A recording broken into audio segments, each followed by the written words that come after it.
So hello everyone. सो हम लोग start कर रहे हैं आज फिजिक्स ऑप्शन का पहला क्लास। ठीक है, तो ये जो कोर्स है फिजिक्स ऑप्शन का कोर्स, ये इसमें हम लोग स्टार्ट करेंगे पेपर वन को। फिजिक्स को दो पेपर में डिवाइड किया गया है। एवरी ऑप्शन जो यूपीएससी में होता है उसका दो पार्ट होता है, पेपर वन पेपर टू। सो हम लोग अपने कोर्स को स्टार्ट करेंगे पेपर वन से। आई थिंक आपको समझ में आ रही है मेरी बात, मेरी वॉइस ऑडिबल है सभी लोगों को? सो पेपर वन में जो है आपको दो सेक्शन है, सेक्शन ए सेक्शन बी। ऐसे ही पेपर टू के अंदर सेक्शन ए सेक्शन बी है, इसको हम आगे डिस्कस करेंगे। ठीक है, सो पेपर वन में पहला जो कोर्स है सेक्शन ए के अंदर वो मैकेनिक्स है, और मैकेनिक्स के कोर्स को जो है हम फोर पार्ट में डिवाइड करते हैं। और पहला जो कोर्स आपका वो पार्टिकल फिजिक्स है। ठीक है, ये जो कोर्स है it is equally important for UPSC CSE examination, और इसके अलावा जो आईएफएस का एग्जाम होता है फॉरेस्ट सर्विस, उसके लिए इंपॉर्टेंट है। ठीक है, इसके अलावा those who are preparing for GATE examination, CSI NET and IIT JAM, ठीक है, तो उनको भी इस कोर्स से बेनिफिट होगा। ओके, चलिए खैर डायरेक्टली हम कोर्स पे आते हैं। तो हमारा कोर्स क्या है देखते हैं। ठीक है, सो देखो, आप जिस किसी भी कोर्स की आप शुरुआत करो, सबसे पहले आप सिलेबस को जानो कि सिलेबस क्या है। ओके, तो आपके कोर्स का जो सिलेबस है, ठीक है, पहला जो पार्ट है मैकेनिक्स के अंदर दैट इज पार्टिकल फिजिक्स, जो हमने लिखा है यहाँ पे। ठीक है, हमारा कोर्स है ये पार्टिकल फिजिक्स। ओके, इन पार्टिकल फिजिक्स सिलेबस जो है वो इस तरह से है। पहला जो पार्ट है सिलेबस का that is laws of motion, okay, conservation of energy and momentum, application to rotating frame, centrifugal and Coriolis force, centripetal, I'm sorry, motion under central force motion, conservation of angular momentum, Kepler's law, field and potential, gravitational field and potential due to a spherical body, Gauss and Poisson equation, gravitational self energy, two body problem, reduced mass, Rutherford scattering, center of mass problem, and relativity of effects। ये आपका syllabus है। ठीक है, अब मुझे पता है आपको सिलेबस समझ में नहीं आया होगा और आप थोड़ा बोर भी हो गए होंगे। ठीक है, क्यों याद है, समझ में आ रहा है तुमको? चलो देखो, बट आपको घबराने की बिल्कुल जरूरत नहीं है। आप थोड़ा सा पेशेंस रखिए, और जैसे जैसे आपका कोर्स इवॉल्व होगा, ठीक है, चीज़ें आपको समझ में आने लगेंगी। ओके, तो बिल्कुल आपको पेशेंस रखना है, पेशेंस के साथ चीज़ों को लर्न करना है। ठीक है, और पेशेंस इज द मतलब पेशेंस इज क्या कहते हैं, टूल, एक तरह का टूल है जो आपको विक्ट्री की तरफ टुवर्ड्स ले जाता है। ओके, तो ऑलरेडी तो भाषणबाजी है, ऑलरेडी आपको हार्ड वर्क करना ही पड़ेगा। ठीक है, you can't escape from hard work. ठीक है, तो हार्ड वर्क करना पड़ेगा। ओके, सो डायरेक्ट हम पॉइंट पे आते हैं भाई। तो अलग क्या पॉइंट है, लॉज ऑफ मोशन। ठीक है, तो पहला जो पॉइंट है वो लॉज ऑफ मोशन है और conservation of energy and momentum. तो पहले पहले क्लास में हम इन दोनों टॉपिक को कवर करेंगे। तो उससे पहले हम थोड़ा सा यूपीएससी के पैटर्न को हम डिस्कस करते हैं। तो देखिए, ये जो है मैंने पेपर से कट किया है इस चीज़ को। ठीक है, तो पेपर में जो इंस्ट्रक्शन होता है उसको समझना बहुत ज़्यादा जरूरी है। ठीक है, देखिए देर आर 8 क्वेश्चंस जिसको कि दो सेक्शन में डिवाइड किया जाता है। ठीक है, printed both in English Hindi, वो हमारे काम करनी है। ठीक है, सो 8 क्वेश्चंस होते हैं, उसको दो पार्ट में डिवाइड करते हैं, दो सेक्शन में। ठीक है, वही हमने बताया था ना, हर एक कोर्स का दो सेक्शन होता है, सेक्शन ए सेक्शन बी। इसके अलावा candidate have to attempt 5 question at all. तो among 8 question you have to attempt 5 question. Okay, question number 1 and 5 are compulsory. तो यानी question number 1 and 5 are compulsory. So जो rest questions है उसमें से क्या करना है, and out of the remaining 3 has to be attempted. Okay, by choosing at least one question from each section. ठीक है, और आगे आप पढ़ लीजिएगा। ठीक है, तो हम डायरेक्टली इस पे यहाँ पे ब्रीफली आपको बता देते हैं क्या ये चीज़ है। ठीक है, इस चीज़ को जरा आप समझ लीजिए। ठीक है, देखिए यूपीएससी एग्जाम का जो पैटर्न होता है फिजिक्स का, ठीक है, यूपीएससी मेंस का जो पैटर्न होता है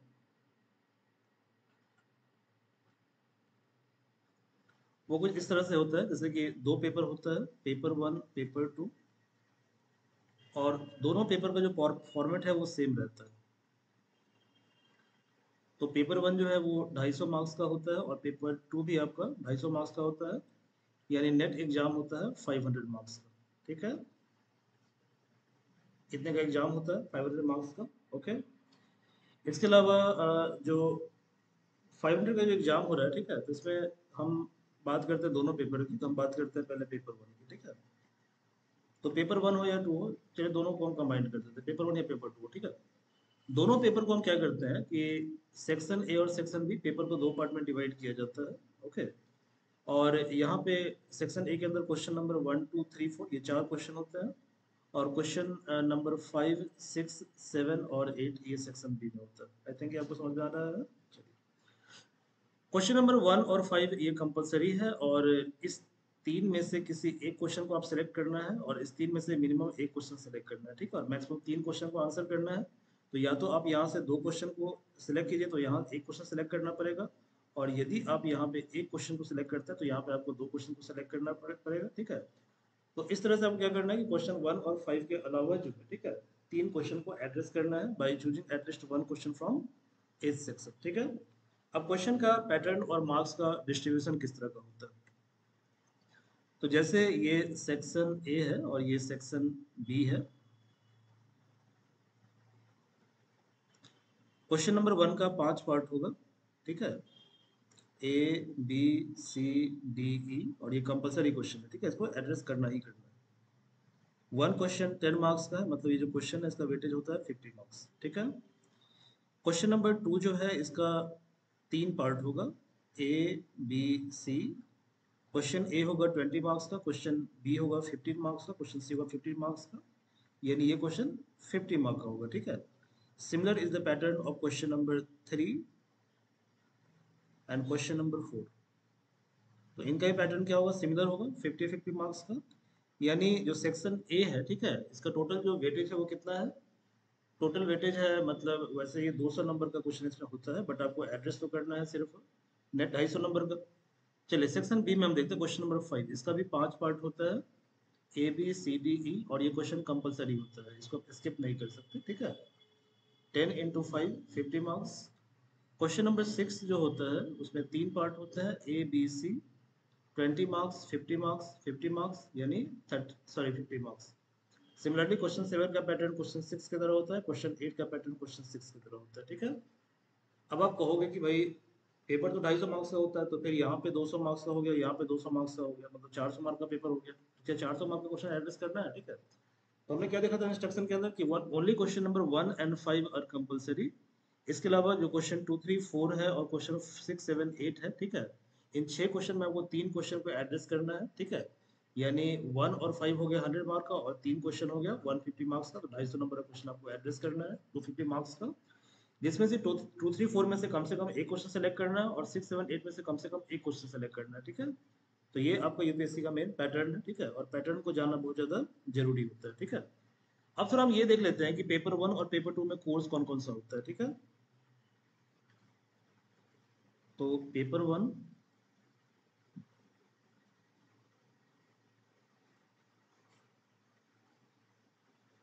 सेक्शन ए, सेक्शन बी, ठीक है, section A section B. Section A के अंदर कोर्स आपका होता है मैकेनिक्स,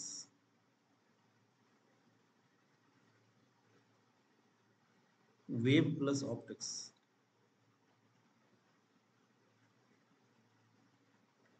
और जो सेक्शन बी है इसका कोर्स होता है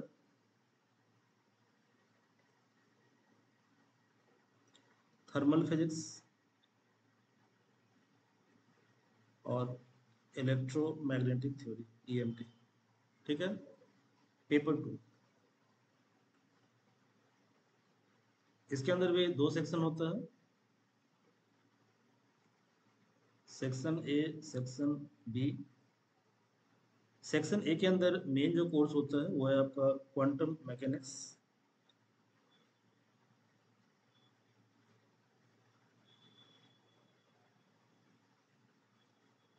एटॉमिक फिजिक्स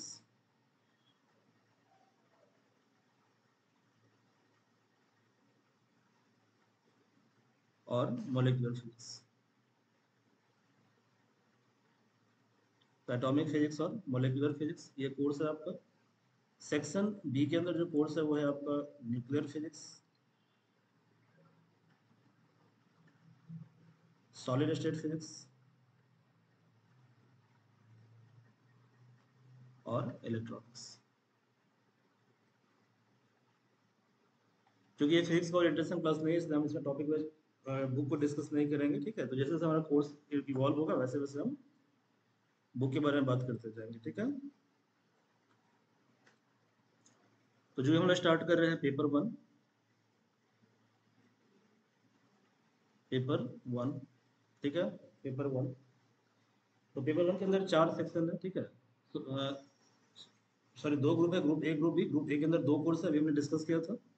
तो पहला कोर्स है मैकेनिक्स, सेकंड है wave and optics, and we are starting with mechanics, ठीक है। तो हम स्टार्ट कर रहे हैं मैकेनिक्स से कोर्स को। तो we are starting the course of mechanics, okay. तो पेपर वन का जो पार्ट ए है, जिस कोर्स का नाम है मैकेनिक्स।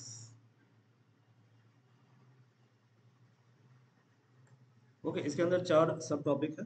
पहला टॉपिक है मैकेनिक्स ऑफ पार्टिकल।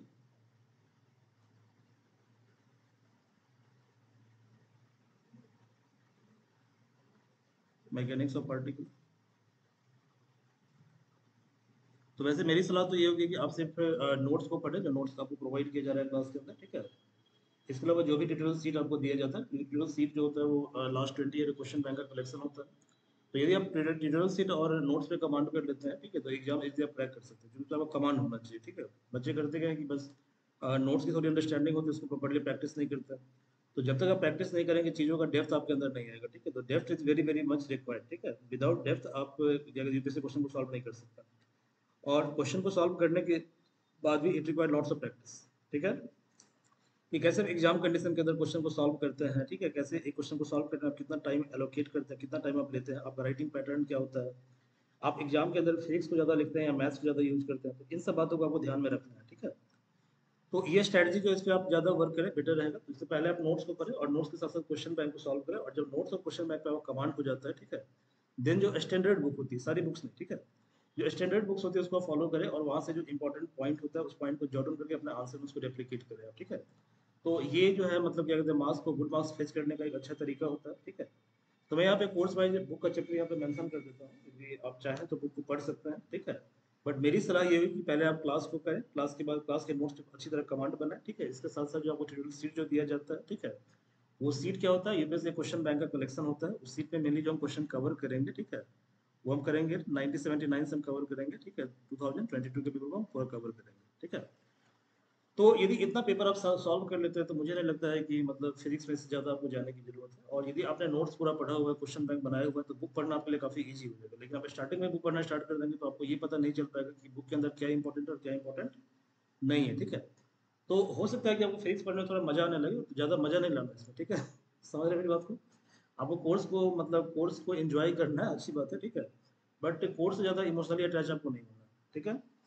तो ज़्यादा इमोशनल अटैचमेंट कोर्स से नहीं होना चाहिए, ठीक है। बस क्वेश्चन बैंक को बनाइए आप, और क्वेश्चन बैंक के अनुसार आप एक मतलब बाउंड्री को आप ड्रॉ कीजिए, ठीक है, कि यूपीएससी ने सिलेबस को डिफाइन किया है, ठीक है। तो इस बाउंड्री के बियॉन्ड हमें नहीं जाना चाहिए, क्योंकि यूपीएससी का जो बाउंड्री इतना वेग होता है, उसको डिमार्केट करना बहुत चैलेंजिंग हो जाता है, ठीक है। तो कई बार क्या होता है कि पढ़ने में हमको मजा नहीं लगता, और फिर मजा के चक्कर में क्या होता है कि हम बहुत ज़्यादा पढ़ लेते हैं, ठीक है। ज़्यादा पढ़ने के चक्कर में क्या होता है कि जो रियल कोर्स है उसको नहीं पढ़ते हैं, कोर्स जो आउट ऑफ कंटेक्स्ट सिलेबस है उन चीज़ों पर ज़्यादा फोकस करते हैं, ठीक है। तो इसलिए मेरी सलाह ये है कि आप बुक को ना पढ़े, पहले पहले आप क्वेश्चन बैंक को सॉल्व करें, ठीक है। तो मैकेनिक्स ऑफ पार्टिकल ये आपका पहला जो पार्ट है, ठीक है, पहला पार्ट है, ओके, जिसको पार्टिकल फिजिक्स भी हम बोलते हैं, ठीक है। ये आप पढ़ सकते हैं डीएस माथुर से। डीएस माथुर की जो बुक है, अच्छी किताब है डीएस माथुर सर की। तो डीएस माथुर सर की जो बुक है, इसका चैप्टर नंबर 5, 6 और 11 ये आप पढ़ना, ठीक है। जो सेकंड कोर्स है वो है आपका mechanics of rigid body. Mechanics of rigid body. और इस पार्ट को कवर करने के लिए आप chapter number 10 of DS Mathur, chapter 10 of DS Mathur. इसके अलावा सिमिलर कोर्स को आप देख लेंगे जेसी उपाध्याय की, J C Upadhyay, okay. Mechanics of continuous media ये थर्ड कोर्स है आपका।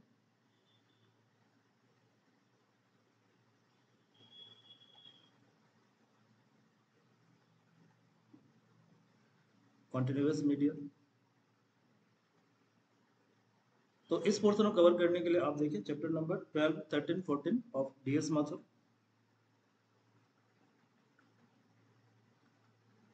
डीएस माथुर चैप्टर नंबर 12, 13, 14, ठीक है। And the last one is special theory of, देखिए दो थ्योरी होता है, एक जनरल थ्योरी ऑफ रिलेटिविटी होता है, एक स्पेशल थ्योरी ऑफ रिलेटिविटी होता है। तो आपको स्पेशल थ्योरी ऑफ रिलेटिविटी पढ़नी है, जनरल थ्योरी नहीं पढ़नी है, ठीक है।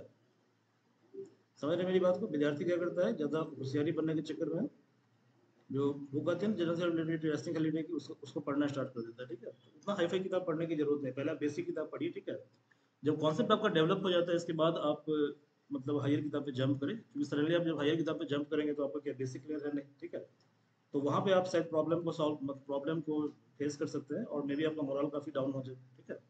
इससे पहले आप बेसिक बुक्स को पढ़ें, ठीक है। तो बेसिक बुक कौन सी बुक है, वही जेसी उपाध्याय और क्या नाम है इनका, डीएस माथुर सर की किताब है, ठीक है। तो डीएस माथुर सर का जो है चैप्टर नंबर 3 आप पढ़ लीजिए, DS Mathur sir chapter number 3। और इसके अलावा जेसी उपाध्याय सर की बुक में जो लास्ट में चैप्टर दिया हुआ है, ठीक है, उसको देख लीजिए। ये I think it will suffice your purpose, okay. इससे बियॉन्ड पढ़ने की मुझे जरूरत तो नहीं लगती है, ठीक है, उपाध्याय, ओके। बट आपको ज़्यादा रिसर्च करना तो पढ़ सकते हैं, बट मैं कहूँगा ज़्यादा नहीं पढ़े, ठीक है, कम पढ़े। सोर्स जो हम यूज करेंगे इस कोर्स के दौरान वो क्या क्या है, जो सोर्सेज हम यूज करेंगे इस कोर्स में, 3 सोर्स है। पहला सोर्स है DS Mathur mechanics,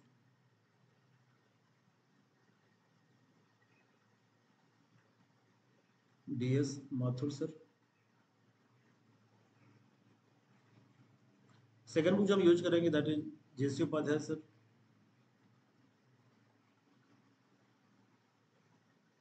Upadhyay sir. और थर्ड बुक जो हम यूज करेंगे दैट इज क्लैपनर। बहुत ही ब्यूटीफुल किताब है, बहुत अच्छी किताब है, ठीक है, क्लैपनर। तो क्लैपनर कॉलिन को ये आप पढ़ सकते हैं, ठीक है। बट इसको रेफरेंस पर्पज से यूज करना है, पहले आपको नोट्स को कमांड करना है। जब आपका नोट्स कमांड हो जाए देन आपको बुक को देखना है, ठीक है। हर चीज के लिए बुक देखना रिक्वायर्ड है, ओके। इसके अलावा जब मैं एग्जाम दे रहा था, मेंस में दे रहा था, ठीक है, तो उस समय कुछ चीज़ों को ध्यान में रखना पड़ता है, जैसे कि आप जो प्रॉब्लम सॉल्व करते हैं, इनिशियली प्रॉब्लम तो आप सॉल्व कर लेते हैं, ठीक है। बट टाइम, जो टाइम लिमिट एग्जाम के अंदर काफ़ी मतलब बहुत बड़ा फैक्टर होता है, ठीक है। तो शुरू में तो प्रॉब्लम को सॉल्व करने में आप टाइम लगाएं, क्योंकि शुरू में टाइम लगेगा, हो सकता है एक प्रॉब्लम को सॉल्व करने में पूरा दिन लग जाए, 2 घंटे लगे, 1 घंटा लगे, कोई दिक्कत नहीं है, ठीक है। बट आप सेम प्रॉब्लम को बार बार प्रैक्टिस करें, ठीक है। और आप कोशिश ये करें कि हम जो 10 मार्क का क्वेश्चन है, ठीक है, उसको हम सॉल्व करें 6 to 6.5 मिनट में, ओके। जिसमें कि आप, क्योंकि आपने लॉट्स ऑफ प्रैक्टिस किया तो आपको क्वेश्चन का पैटर्न पता है, ठीक है, कि आंसर का पैटर्न किस तरह का होगा, ठीक है। तो इसमें आप 1 से 1.5 मिनट आप दीजिए क्वेश्चन को फ्रेमिंग करने में, कि क्वेश्चन का फ्रेम कैसा होगा, और 5 मिनट राइटिंग करने में। तो इस तरह की हैबिट को अभी से इनकलकेट करने की प्रैक्टिस आपको करनी है, ठीक है। ये सडनली एक दिन में नहीं होगा, इसमें टाइम लगेगा, ठीक है। तो आपको थोड़ा सा पेशेंस भी रखना पड़ेगा इस चीज़ के लिए, थोड़ा सा पेशेंस रखें, ठीक है। कोर्स जो आज हम स्टार्ट करेंगे वो ये कोर्स हमारा है। आज हम लोग स्टार्ट करेंगे laws of motion application in rotating frame, ठीक है, और centripetal and Coriolis acceleration, okay. इन 3 टॉपिक हम लोग कवर करेंगे, ठीक है। और इसका जो रिलेटेड असाइनमेंट है वो आप कलेक्ट कर लीजिएगा, क्लास के बाद कलेक्ट कर लीजिएगा, ठीक है। और हाँ, कलेक्ट सिर्फ असाइनमेंट नहीं करना, आपको आंसर को चेक भी करवाना है, ठीक है। तो आप क्लास आंसर मुझे चेक करवा लीजिएगा, ठीक है। ऐसा ना हो कि आपने सीट कलेक्ट कर लिया, फिजिक्स समझ में आ गया, आप सीट उसको चेक करवा ही नहीं रहे हो, ठीक है। तो अदरवाइज आपको कोई फायदा नहीं होगा, ठीक है। तो if you will take full advantage from the courses, then आप प्रॉपर्ली प्रॉब्लम को सॉल्व करें। आप 2 दिन का ग्रुप बना लें आपस में। ग्रुप बनाने से फायदा ये होता है कि आप, और लेकिन हाँ, ग्रुप बनाने का पर्पज पढ़ाई होना चाहिए, ये नहीं कि ग्रुप के बहाने आप जो मस्ती कर रहे हैं। तो अभी ग्रुप बना लें, अपने यूपीएससी एस्पिरेंट है, मस्ती नहीं करेंगे मुझे पता है, ठीक है। तो ग्रुप के साथ आप क्या करें कि जैसे मतलब आपस में मिलकर जब प्रॉब्लम को बनाएंगे तो थोड़ा सा आपके लिए जर्नी काफ़ी आसान हो जाएगा, ठीक है। तो देखिए सिलेबस क्या है आपके कोर्स का,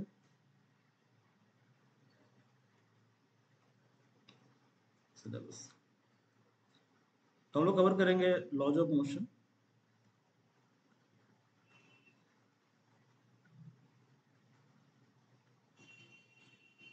application in rotating frame,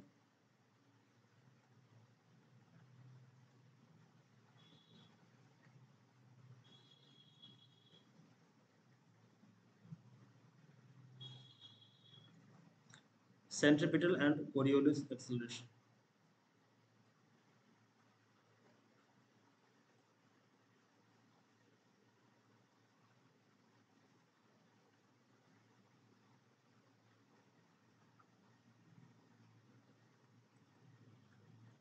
Centripetal and Coriolis acceleration, तो ये आपका कोर्स का आउटलाइन है, ठीक है। नाउ हम लोग कोर्स स्टार्ट करते हैं। अभी तो जो हम लोग कर रहे थे वो कोर्स का इंट्रोडक्शन था, ठीक है। Now we are starting our course. So first जो कॉन्सेप्ट यहाँ पे है that is concept of frame of reference. So if I will ask you the question what is the frame of reference, ठीक है। Reference तो आपके लिए नया कॉन्सेप्ट नहीं होगा, क्योंकि आप सभी इंजीनियरिंग बैकग्राउंड से हैं, ठीक है, तो आपने पढ़ा होगा फ्रेम के बारे में जब आपने आईआईटी की तैयारी की होगी, ठीक है। तो सिंपली फ्रेम ऑफ रेफरेंस क्या होता है, तो ये सेट ऑफ एक्सेस होता है, ठीक है, जिसके द्वारा आप क्या करते हैं, किसी फेनोमेना को, फिजिकल इवेंट को आप डिस्क्राइब करते हैं, तो ये सेट ऑफ एक्सेस होता है। और ये कॉमन पॉइंट है एक्सेस का, ठीक है, ये एक्स एक्सेस है, ये वाई एक्सेस है, ये जेड एक्सेस है। ओके, एक्सेस को कंसीडर करना ये आपका आपका चॉइस है, आप चाहें तो एक्स को वाई मान सकते हैं, वाई को जेड मान सकते हैं, जेड को एक्स मान सकते हैं, ये आपका चॉइस है, ठीक है। क्लियर है? तो simply it is coordinate setup to describe any physical phenomena, it is coordinate setup to describe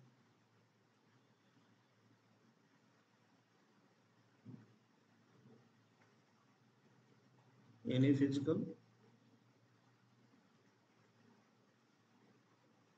phenomena. किसी फिजिकल फेनोमेना को डिस्क्राइब करने के लिए जो कोऑर्डिनेट सेटअप हम यूज करते हैं उसी को हम क्या बोलते हैं, फ्रेम ऑफ रेफरेंस बोलते हैं, ठीक है। ये 1D हो सकता है, एक्स वाई जेड, ये तीनों क्या इंडिपेंडेंट है, ये 1D हो गया, तो it is 1D 1D 1D। ये 2D हो सकता है, X Y frame, Y Z frame, Z X frame, तो ये 2D हो सकता है, और 3D तो ऑलरेडी यहाँ पे दिया हुआ है, ठीक है, तो 3D हो सकता है। अब जो फ्रेम ऑफ रेफरेंस है इसको हम टू पार्ट में डिवाइड करते हैं। तो फ्रेम ऑफ रेफरेंस भी दो तरह का होता है, एक होता है इनर्शियल फ्रेम और एक होता है non inertial frame.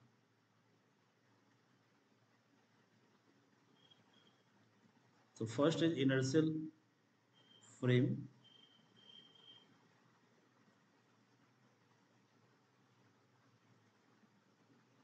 Other one is non inertial frame. अब इनर्शियल फ्रेम क्या होता है, जैसे मान लीजिए कि दो दो ट्रेन है, ठीक है, और दोनों ट्रेन रेस्ट में, ठीक है, तो दो ट्रेन है और दोनों आपस में रेस्ट है, तो उनके बीच का जो ऑब्जर्वर होगा, दोनों ट्रेन के बीच का जो ऑब्जर्वर होगा, ठीक है, तो जो पहले वाला ऑब्जर्वर दूसरे वाले ट्रेन में देखेगा ऑब्जर्वर को, तो क्या होगा, उससे दिखेगा वो रेस्ट में, दूसरे वाले को देखेगा पहला वाला क्या है, रेस्ट में, ठीक है। तो कंडीशन वन ये हो गया कि दो फ्रेम जो है आपस में क्या है, एक दूसरे के करस्पॉन्डिंग रेस्ट में है, that is called inertial frame. तो इनर्शियल फ्रेम का पहला कंडीशन ये होता है कि both frame are at rest relative to each other, ठीक है। अब मान लीजिए दो ट्रेन है और दोनों पैरेलल डायरेक्शन में, एक ही डायरेक्शन में, ठीक है, एक ही वेलोसिटी से मूव कर रहे हैं, ठीक है। तो there are two trains and both are moving in parallel direction with constant speed, ठीक है, और कांस्टेंट वेलोसिटी, वेलोसिटी जो कि डायरेक्शन सेम है, ठीक है, कांस्टेंट वेलोसिटी। तो जो ट्रेन ए के अंदर बैठा हुआ उसे बी वाला क्या दिख रहा है, रेस्ट में दिख रहा है, और बी वाले को दिख रहा है कि ए वाला रेस्ट में है, ठीक है। यानी जब दो फ्रेम आपस में क्या कहते हैं कांस्टेंट स्पीड से मूव करता है या कांस्टेंट वेलोसिटी से मूव करता है, तो उनके बीच का जो एक्सेलरेशन है वो क्या है, जीरो होता है। तो two frames are moving with constant velocity, v equal to constant. तो देखो जब रेस्ट में होगा तब भी एक्सेलरेशन क्या होगा, जीरो होगा, और जब मोशन में होगा तब भी एक्सेलरेशन क्या होगा, जीरो होगा। तो इस तरह के फ्रेम को हम क्या बोलते हैं, इस तरह के फ्रेम को हम बोलते हैं इनर्शियल फ्रेम, ठीक है। नॉन इनर्शियल क्या होगा, तो सिंपली यहाँ पे एक्सेलरेशन क्या होगा, नॉन जीरो होगा, ठीक है। तो सपोज करो दो फ्रेम है और दोनों के बीच का जो रिलेटिव वेलोसिटी है, मतलब एक जो है वो जा रहा है 10 किलोमीटर पर सेकंड से, सेकंड जा रहा है 20 किलोमीटर पर सेकंड से, और दोनों का डायरेक्शन मान लो सेम है या डिफरेंट है, what ever be the direction, ठीक है, वेलोसिटी में डिफरेंस है। या मान लो दो ट्रेन है और दोनों का वेलोसिटी स्पीड तो सेम है, 10 मीटर पर सेकंड, 10 मीटर पर सेकंड, पर दोनों का डायरेक्शन क्या है, अपोजिट है। तो इस केस में एक्सेलरेशन क्या होगा, नॉन जीरो होगा, ठीक है। तो जब दो फ्रेम के बीच का एक्सेलरेशन नॉन जीरो होगा, then two frames are called non inertial frame. तो यहाँ पे कंडीशन ये होता है कि acceleration should be non zero, acceleration यहाँ पे क्या होगा, नॉन जीरो होगा, ठीक है। तो यहाँ पे कुछ फैक्ट है जो आपको ध्यान में रखना है, ठीक है। यदि आप गौर से ऑब्जर्व करेंगे तो पूरे वर्ल्ड के अंदर हर एक चीज मतलब हर एक ऑब्जेक्ट क्या करता है, आपस में एक दूसरे के रिलेटिव में मूव कर रहा है, ठीक है। तो जो कि वर्ल्ड की हर एक चीज एक दूसरे के रिलेटिव में मूव कर रही है, तो इसका मतलब क्या होगा कि हर एक फ्रेम दूसरे के फ्रेम में के रिस्पेक्ट में क्या है, नॉन इनर्शियल है। So no one frame in the universe is inertial in nature, all frames existing in universe are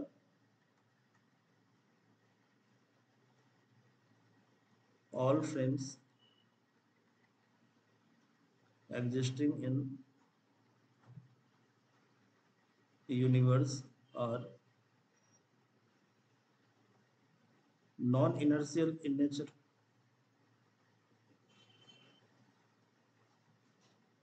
nature तो इसलिए हम क्या करते हैं कि अर्थ को एक स्टैंडर्ड हम मान लेते हैं, कि अर्थ क्या है, अर्थ एक इनर्शियल फ्रेम है, ठीक है। So earth is assumed inertial frame, ठीक है, बट इन रियली वो इनर्शियल फ्रेम नहीं है, ठीक है। Earth is assumed inertial frame, good. तो आई थिंक ये आपको समझ में आ गया होगा कि फ्रेम क्या होता है, फ्रेम क्या नहीं होता है, ठीक है। ओके, चलिए आगे चलते हैं हम। तो यहाँ पे एक एग्जांपल है, उसे हम देखते हैं। ये आपने 12वीं क्लास में किया हुआ, कुछ नया एग्जांपल नहीं है ये, ठीक है। जैसे सपोज कीजिए कि ये एक लिफ्ट है और यहाँ पे एक ऑब्जर्वर है और इसके अंदर एक पेंडुलम है, ठीक है। और एक ऑब्जर्वर लिफ्ट के इनसाइड है, ठीक है, लिफ्ट के इनसाइड है। आ रहा समझ में? अब पहला ऑब्जर्वर क्या है, अर्थ के ऊपर है, ठीक है। और जो दूसरा ऑब्जर्वर वो कहाँ पे, लिफ्ट में है। Second is in lift and first is in first at the surface of earth. तो दोनों फ्रेम एक दूसरे के रिलेटिव में क्या कर रहे हैं, मूव कर रहे हैं। तो both frame are non inertial. But अभी हमने कॉन्सेप्ट क्या बताया आपको कि earth is assumed inertial frame, ठीक है। तो अर्थ क्या, ये कैसा फ्रेम होगा, तो ये हो गया इनर्शियल फ्रेम। और इस फ्रेम के रिलेटिव में ये फ्रेम मूव कर रहा है, तो ये कैसा फ्रेम हो गया,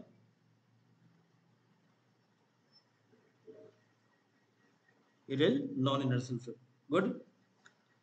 अब ऐसा है कि जैसे ये जो लिफ्ट है, मान लो ये लिफ्ट ए एक्सेलरेशन से ऊपर की तरफ जा रहा है या नीचे की तरफ आ रहा है ए एक्सेलरेशन से, ठीक है। और ऑब्जर्वर ए और ऑब्जर्वर बी, ये जो दोनों ऑब्जर्वर है, ये दोनों क्या कर रहे हैं, पेंडुलम को ऑब्जर्व कर रहे हैं, ठीक है, कि पेंडुलम का मोशन किस तरह का है, ठीक है। आप जानते हैं कि मोशन का जो कॉज है वो क्या होता है, फोर्स होता है। विदाउट फोर्स आप मूव नहीं कर सकते, ठीक है। तो यानी force is essential condition, prerequisite condition to move any object, ठीक है। तो सबसे पहले हम क्या करेंगे, जो पेंडुलम है, पेंडुलम के ऊपर जितने भी फोर्स लग रहा है, इस फोर्स को हम ऑब्जर्व करने की कोशिश करेंगे, ठीक है। तो पहले हम क्या करते हैं, पहले हम ऑब्जर्वर बी के लिए हम बात करते हैं, ठीक है। तो देखो भाई, फॉर ऑब्जर्वर बी,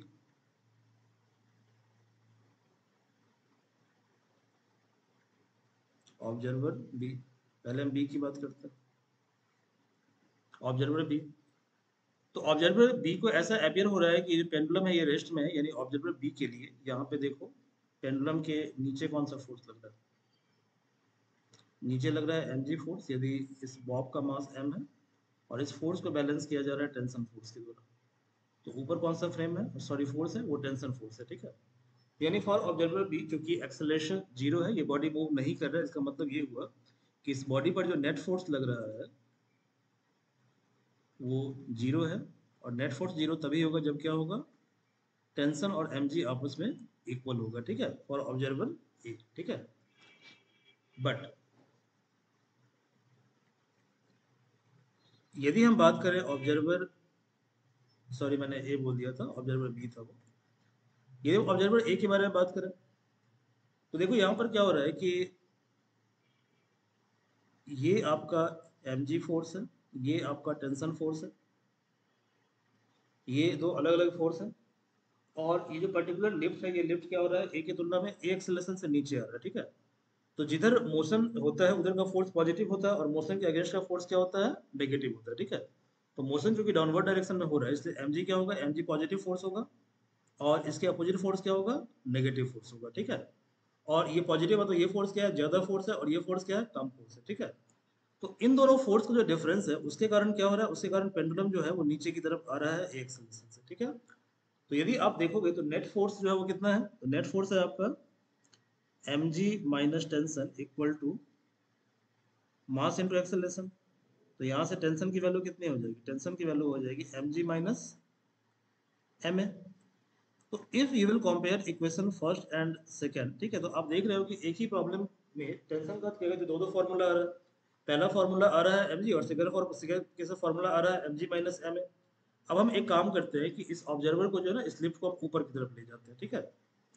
तो एक और कंडीशन हम कंसिडर करते हैं, इस कंडीशन में हम क्या करते हैं कि लिफ्ट को हम ले जाते हैं ऊपर की तरफ।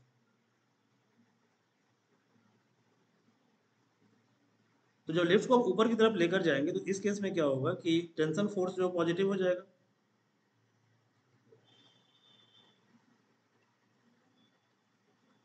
और mg फोर्स नेगेटिव हो जाएगा। तो ये पॉजिटिव फोर्स हो गया, ये नेगेटिव फोर्स हो गया।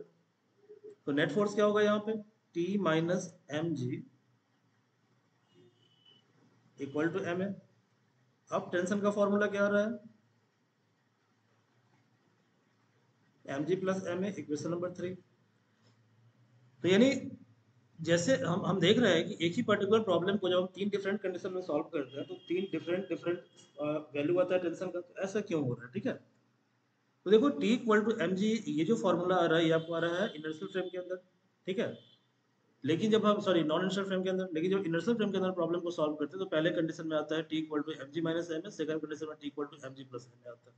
तो यहाँ पर ये जो आपको माइनस एम ए फोर्स दिख रहा है, ये प्लस एम ए फोर्स दिख रहा है, इस फोर्स को हम बोलते हैं स्यूडो फोर्स। कैसा फोर्स, स्यूडो फोर्स। स्यूडो मतलब फॉल्स फोर्स होता है, ठीक है, इसे हम बोलते हैं स्यूडो फोर्स। और स्यूडो फोर्स जो होता है, ठीक है, वो रियल फोर्स के मतलब कि जो फ्रेम है, ठीक है, तो फ्रेम पे जो फोर्स लग रहा है, ठीक है, उसके जस्ट अपोजिट होता है।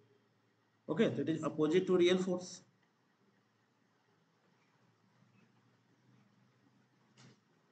Opposite to real force. तो अब यहाँ पे देखिए जैसे कि हम इसी क्वेश्चन को सॉल्व करने की कोशिश कर रहे हैं। तो पहले वाले केस में क्या है कि ये ट्रेन नीचे की तरफ आ रहा है, तो जब ये सॉरी ये लिफ्ट नीचे की तरफ आ रहा है तो इसका मतलब क्या होगा, जीरो फोर्स ऊपर की तरफ लाएगा, तो जीरो फोर्स यहाँ पे लग गया एम ए। तो पहले वाले केस में इक्वेशन क्या होगा, पहले वाले केस में इक्वेशन होगा T plus M A equal to M G. तो टी की वैल्यू कितनी आ जाएगी, M G minus M A. देखो ये करेक्ट हो गया। अब सेकंड वाले केस में क्या हो रहा है, हम कलर चेंज कर देते हैं पेन का, ठीक है। ये लिफ्ट ऊपर जा रहा है तो एम एम ए क्या होगा, नीचे लाएगा। तो अब क्या होगा, अब होगा T equal to M G plus M A, M G plus M A. देखो इक्वेशन आपका राइट हो गया। तो सीरो फोर्स क्या होता है, सीरो फोर्स जो कहाँ पे लगता है, नॉन इनर्शियल फ्रेम के अंदर लगता है, ठीक है।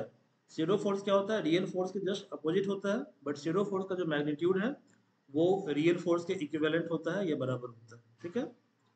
Now next concept is Newton's laws of motion. तो सिलेबस में जो आपका 3 पॉइंट था, अगला पॉइंट क्या है, लॉज ऑफ मोशन।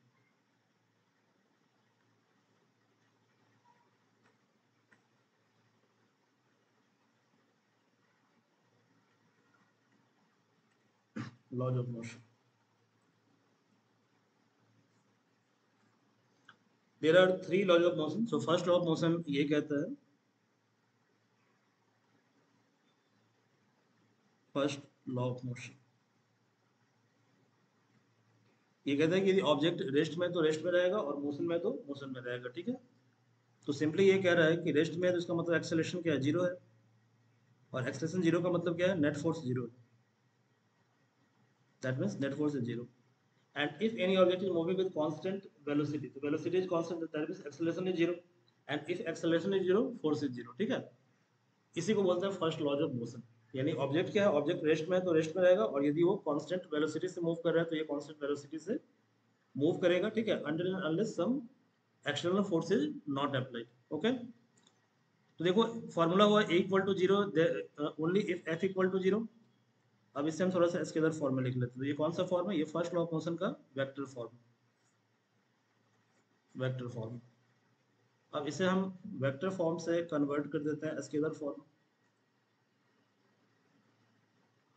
तो as A equal to zero, so we may write A X I cap plus A Y J cap plus A Z K cap equal to zero only if F X I cap, F Y J cap, F Z K cap equal to zero. यहाँ पे summation of force, net force कर दीजिए, ठीक है।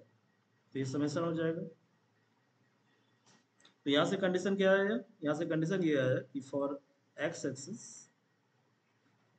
और along X axis ax equal to zero means net force along x axis is zero.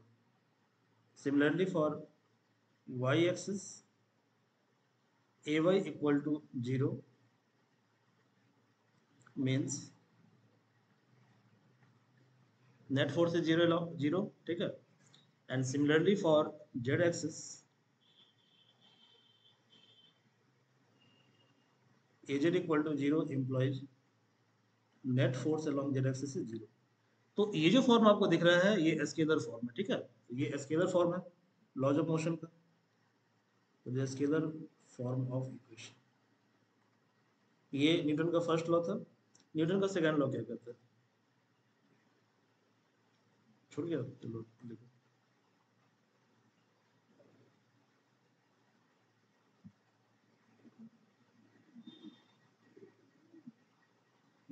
चले आगे। Second law of motion.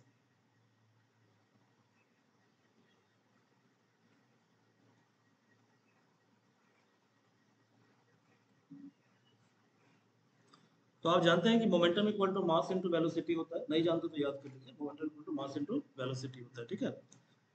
तो momentum equal to mass into velocity होता है, और आप जानते हैं कि change in velocity equal to क्या होता है? Rate of change of velocity. Rate का मतलब होता है कि चेंज इन वेलोसिटी को डिवाइड करना है टाइम से। कहीं भी रेट लगा तो रेट का मतलब you have to divide that physical parameter, okay, with time, okay.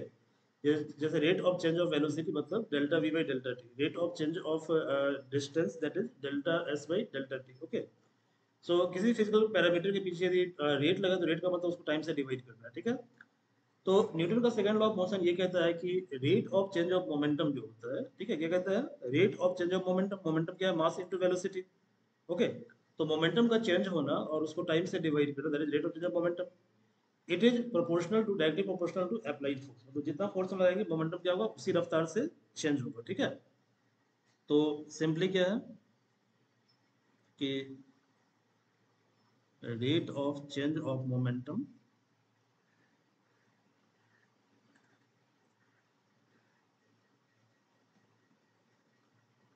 is proportional to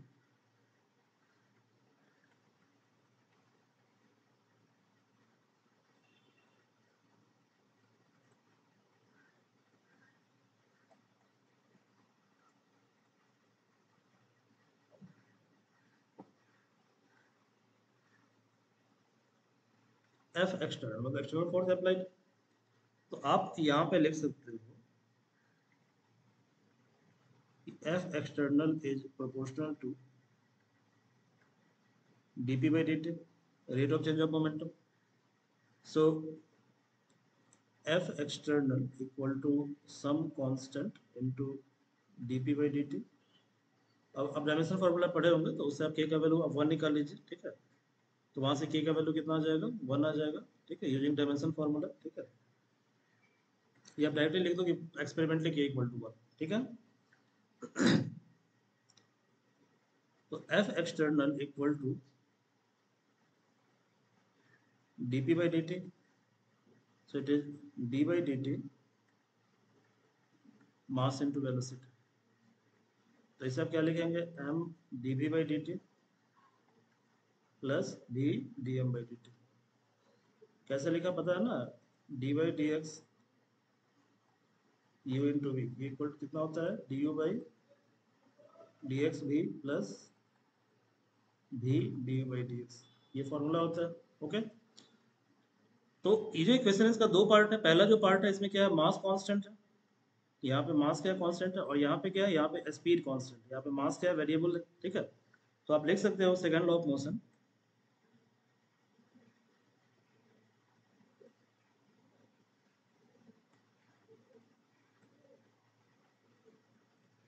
motion for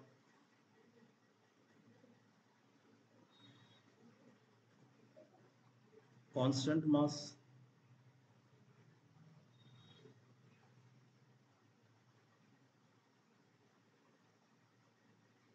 variable mass. देखिए वेरिएबल मास का एग्जांपल है रॉकेट, ठीक है। रॉकेट प्रपोजल आपके सिलेबस में भी है, सिलेबस में लिखा हुआ है, ठीक है। तो for constant mass F external equal to M dv by dt and dv by dt equal to acceleration mn, ये वेक्टर फॉर्म है, ठीक है। वेरिएबल मास के लिए क्या होगा? F external equal to v dm by dt। यहाँ पे मास क्या है? मास टाइम के रिस्पेक्ट में वेरी कर रहा है, चेंज हो रहा है, ठीक है, v dm by dt। ये हम आगे डिस्कस करेंगे रॉकेट इक्वेशन, ठीक है। ये दोनों वेक्टर फॉर्म है। स्केलर फॉर्म क्या होगा?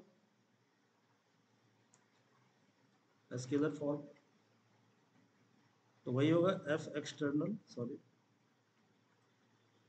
along x axis equal to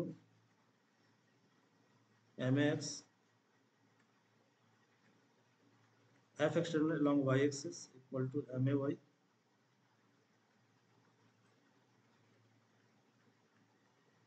F external along z axis equal to MAZ. ठीक है, सिमिलरली यहाँ पे क्या होगा इसका scalar form,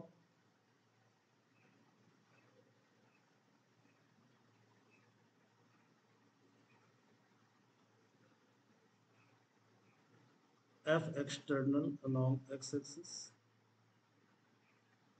equal to Vx dm by dt.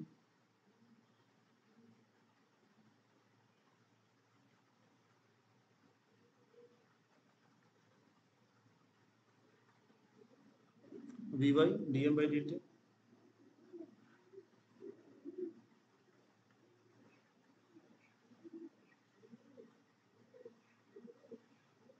Vz dm by dt. ये वेरिएबल मास के लिए, कांस्टेंट मास के लिए, इट इज फॉर कांस्टेंट मास।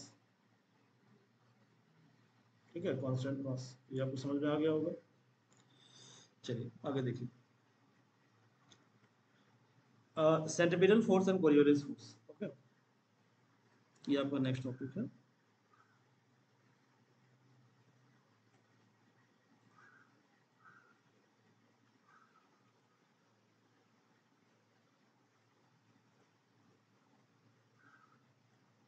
अच्छा, लॉज ऑफ मोशन का प्रॉब्लम आपका सीट में दिया हुआ है। ठीक है, जब हम सीट को डिस्कस करेंगे तो उसमें हम प्रॉब्लम को डिस्कस कर लेंगे। ठीक है, बेसिक कॉन्सेप्ट इतना ही है, इसी पे प्रॉब्लम सारा आपका सॉल्व हो जाएगा। ठीक है, देखिए आप जानते हैं कि मोशन जो है, कोई भी मोशन हो, एनी काइंड ऑफ मोशन, ठीक है, तो मोशन जो है वो दो तरीके से हो सकता है। एक तो स्ट्रेट लाइन में होगा और एक कहाँ पे होगा, एक सर्कुलर पाथ में होगा। ठीक है, तो एक होता है रेक्टिलिनियर मोशन,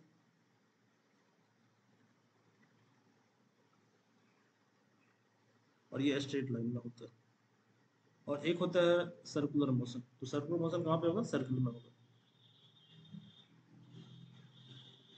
सर्कुलर मोशन। अब जो रेक्टिलिनियर मोशन है, तो इसके लिए हम क्या करते हैं, थ्री एक्सिस को यूज करते हैं, और unit vector for X axis होता है आई कैप, और Y axis J cap, and for Z axis K cap. ठीक है, लेकिन जब हम सर्कुलर मोशन की बात करते हैं तो ये 2D मोशन होता है, 3D मोशन नहीं होता। ठीक है, सर्कुलर मोशन क्या है, 2D मोशन है। और यहाँ पर एक जो क्या कहते हैं मोशन है, वो हो रहा है radius direction, that is called E R cap, unit vector है, इसको बोलते हैं रेडियल यूनिट वेक्टर। और एक मोशन हो रहा है टेंजेंट के अलावा, इससे बोलते हैं tangential unit vector, E T cap. ठीक है, ई टी कैप। तो इसी फॉर्मूला को हम फाइंड आउट करेंगे। ठीक है, फॉर्मूला को हम फाइंड आउट करने की कोशिश करेंगे। ठीक है, फॉर्मूला को हम फाइंड आउट करने की कोशिश करेंगे। तो देखो भाई,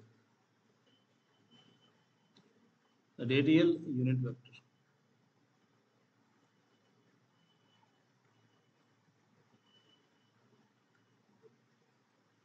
vector E R cap. Suppose ये एक सर्कुलर पाथ है, ये पार्टिकल का इनिशियल पोजीशन है, और ये पार्टिकल का फाइनल पोजीशन है। तो particle traces some angle, that is theta, it traces angle theta. Okay, now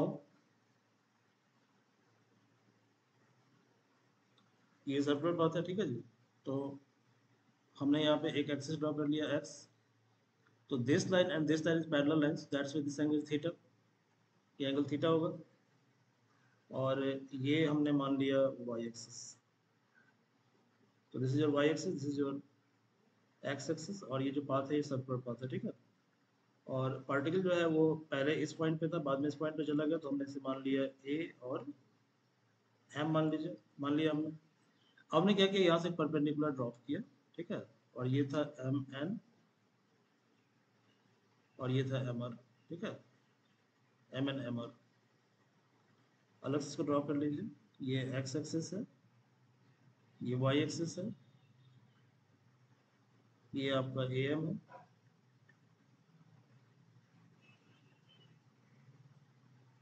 और ये है ए आर। ये एंगल थीटा है,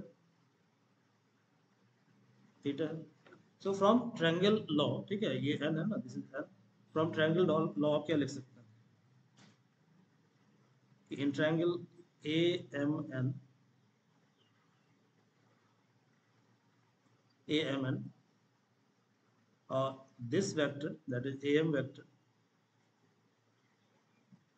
equal to an vector plus nm vector.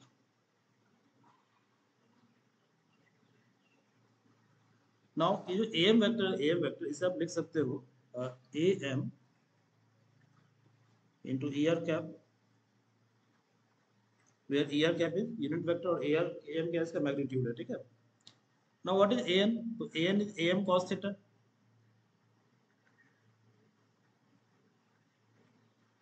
am cos theta I cap, and what is nm? So it is am sin theta,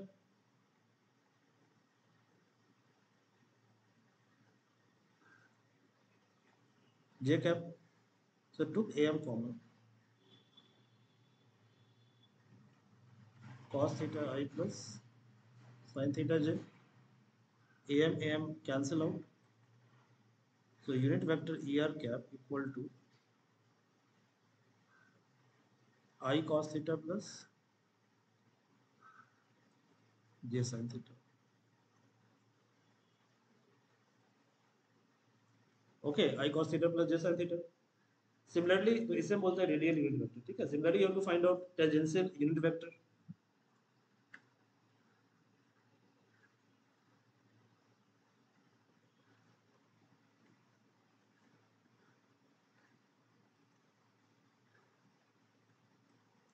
and it is et cap, e tangential. Okay, तो इसका एक तरीका तो ये है कि जैसे जो टेंजेंट है और रेडियस के बीच का एंगल थीटा मतलब 90 डिग्री होता है, क्योंकि tangent and radius are perpendicular. तो आप सिंपली क्या करो, ईयर वाले इक्वेशन में थीटा को रिप्लेस कर दो 90 प्लस थीटा से, ठीक है।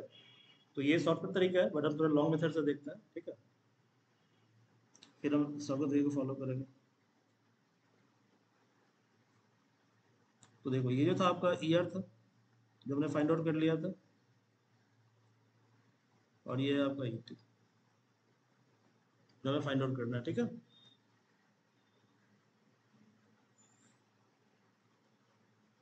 हमने एक एक्सिस ले लिया इस तरह से, और चूंकि आपने देखा था ये एंगल आपका थीटा था, तो ये एंगल थीटा हो गया। अब ये एंगल थीटा है, तो ये और ये आपस में क्या 90 डिग्री है, तो ये कितना होगा 90 माइनस थीटा होगा। और आप जानते हैं कि रेडियस और टेंजेंट परपेंडिकुलर होता है, तो इसका मतलब ये हुआ कि ये कितना हो जाएगा, ये थीटा हो जाएगा, तभी तो ये 90 डिग्री होगा ना। तो देखो अब इस डायग्राम को बाहर निकाल दो, ये ईटी कैप है, ये थीटा है,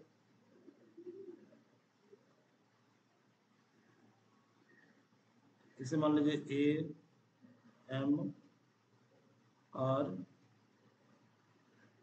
पी, ठीक है, ए एम आर पी। तो आप यहाँ पे लिख सकते हो ना कि ये जो आपका क्या कहते हैं, ये जो आपका ए एम है, ठीक है, ए एम दिस वेक्टर। तो दिस वेक्टर को आप लिख सकते हो this vector plus this vector, triangle law से, ठीक है। तो आप लिख सकते हो कि A M in triangle A P M, ठीक है, A M equal to A M है, A M equal to A P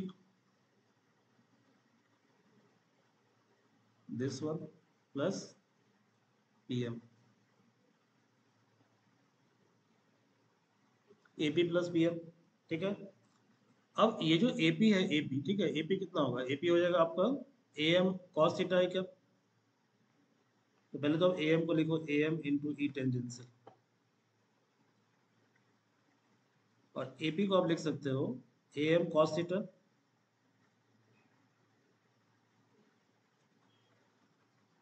और ये जे कैप होगा ना, एपी जे कैप होगा, जे कैप प्लस ये जो पीएम है, पीएम, ये पीएम है, पीएम, और पीएम किधर है, निगेटिव डायरेक्शन में है, ठीक है। तो पीएम क्या होगा, पीएम होगा आपका AP sine theta, M sine theta minus I cap, M common लीजिए तो ईटी कैप कितना हो जाएगा माइनस आई साइन थीटा, या sine theta I minus sine theta I plus cos theta J, J. इसको निकालने का एक तरीका तो ये है, दूसरा तरीका इसका ये है, अल्टरनेटिव मेथड है, ऑल्टरनेटिव। आप जानते हो कि जब आप क्या करोगे, जब 90 डिग्री से टर्न कर दोगे रेडियस को तो क्या होगा, टेंजेंट बन जाएगा, क्योंकि टेंजेंट और रेडियस में 90 डिग्री का डिफरेंस होता है। तो चूंकि ई आर इक्वल टू आपके पास फॉर्मूला था I cos theta plus J sine theta, तो ई टी क्या हो जाएगा, ई टी हो जाएगा I cos 90 plus theta plus J sign 90 plus theta. अब ये कॉस 90 प्लस थीटा होता है साइन थीटा, और चूंकि मतलब सेकंड क्वाड्रेंट में होगा तो माइनस साइन थीटा है। ऐसे ही sine 90 plus theta cos theta J, तो कॉस थीटा जे का। ठीक है, तो आई थिंक आपको समझ में आ गया होगा। आपको दोनों में जो भी आसान तरीका लगे उस तरीके से आप इसको सॉल्व कर सकते हैं। ठीक है, ओके। आगे तो चलो इस पे बेस्ड लोग डिस्कस कर लेते हैं। ठीक है, so we are discussing sub problem. ठीक है, that are based on it. Class is over, नहीं क्लास अभी ओवर नहीं हो गई, पहले पहले हम सीट को सॉल्व करेंगे। ठीक है, then we will terminate the class.